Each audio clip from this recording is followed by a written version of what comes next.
I got a project that I need to get done out here today with the chickens. But first, I want to share a word of encouragement to you that even though it looks hard, even though it's impossible or it seems impossible, don't give up. And I'm going to share a story with you, something kind of personal, the best that I can. So last week, I got a phone call and my family was facing a very difficult situation. It was something to do with my grandkids, one of my grandkids in particular. And it was devastating news. And I felt heartbroken already because there was nothing I could do. Nothing any of us could say or do to change the situation. And I was not going to take that answer for the answer.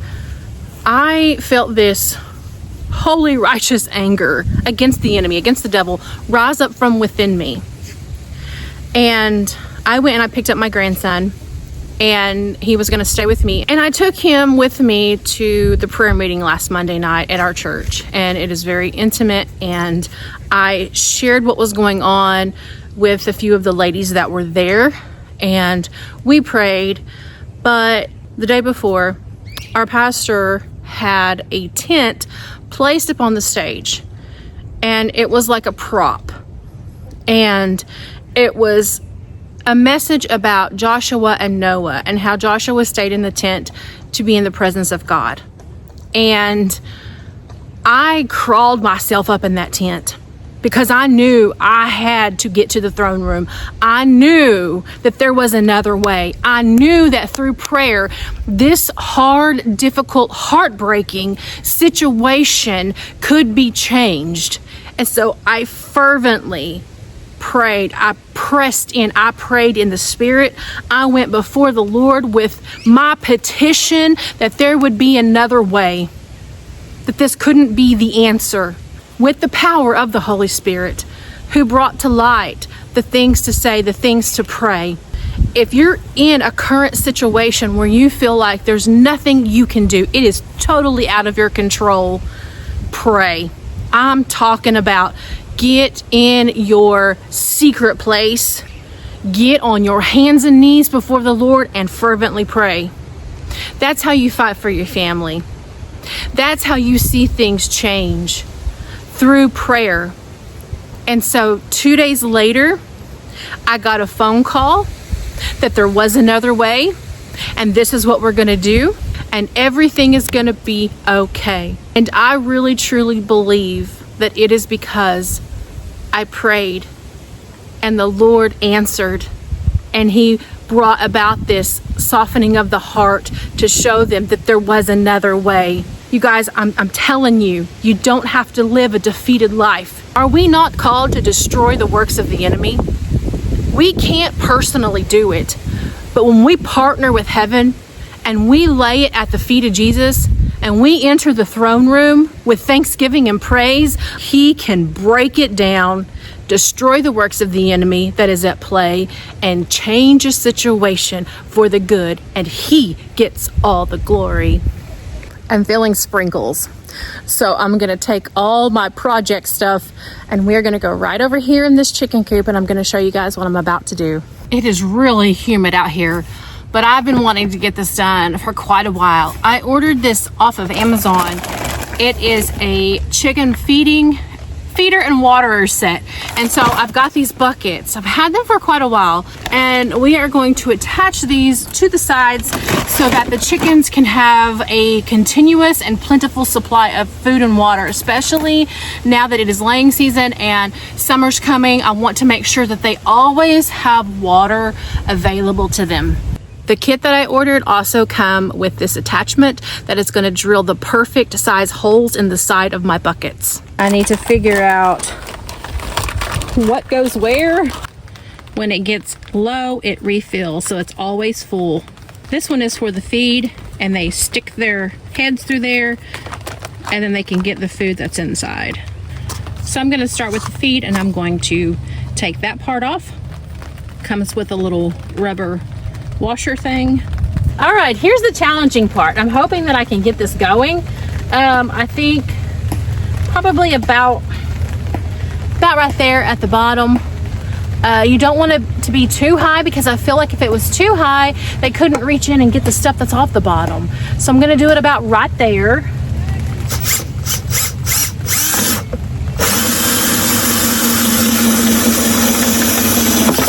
Nice.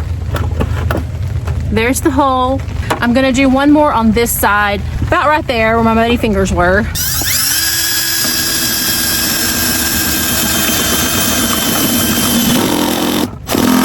Uh-oh. I didn't press hard enough. I was afraid to break the bucket, but it does need a little pressure. Let's see what I can do. I can just rip that off. And the ring. Wait. Yeah, that's right. Right? For them to stick there. No, that's wrong. Don't put it on that way. Let's redo. I never said I knew what I was doing. This part goes on the outside, so they can put their heads through here. Okay, like this. Now we're gonna screw it on the right way. Yeah, that fits better and looks better. Okay, that's how it's supposed to be, right there. So they can put their head through there and they can get the feed inside. Hi, babies. I'm only gonna do the 2 because I only currently have 2 chickens. I'm gonna save the rest for when I get more. I forgot to bring a hair tie. This is hard without a hair tie. This is the feed that I am going to be giving them now. They do free range, so I haven't actually got them locked completely up yet. I need to do the fencing. I've started it, I just haven't got it finished. Let's pour this feed in the bucket.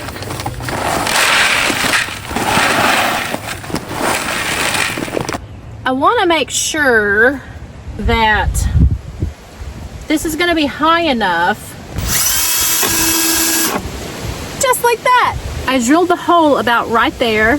Honestly, don't know what I'm doing, and I'm not even going to try to edit this video to pretend and make y'all think I know what I'm doing. I was digging around to find the parts to put the watering thing in. There's another bit. This is the one that we're supposed to use to drill the hole. So all that other stuff I did, nonsense. So this company really did think of everything that you would need to put this thing together. If I can do it, you can do it. So I already got my hole. Let's just make it bigger. Easy peasy. There's the hole. That just presses in. This little washer just screws on there to hold it. I did mess up a bit, and that's fine. I'm gonna set this on a brick. I'll show you why. I put it too low, but I feel like that's okay because they're gonna get the water, like the fresh water, and there's not gonna be just water wasted. So I'm gonna set it on some bricks so that this has room.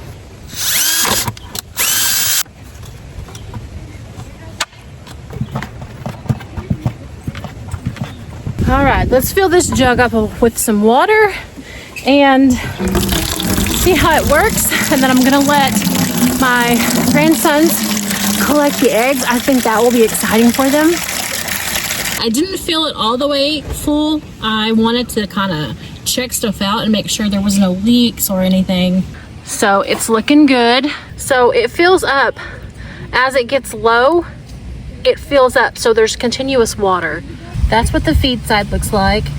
I'm gonna let the kids grab these eggs, and then I'm gonna see if I can coax the chickens in here with some feed, and maybe they'll test it out for me. Do you want to get the eggs for Grammy? Look, right there, grab one. I'll grab one and you there grab you one. go. You guys go put them in the truck, okay, so we can take them home. I think Kitty's gonna come check things out. I guess, you guys, this could also be for your cats. If you have cats, you could make an automatic water. I'm not able to coax the chickens. I have been trying and trying. They have found an amazing spot that they're scratching. I have honeysuckle. I'm like, maybe I need to make some honeysuckle jelly. So I think I'll just kind of sprinkle this here, the rest of that, so that they'll come in here, they'll know, and hopefully be smart enough to find their feed. That's it, y'all. I'm done. Thanks for watching. Until next time, God bless. I hope you have an amazing day.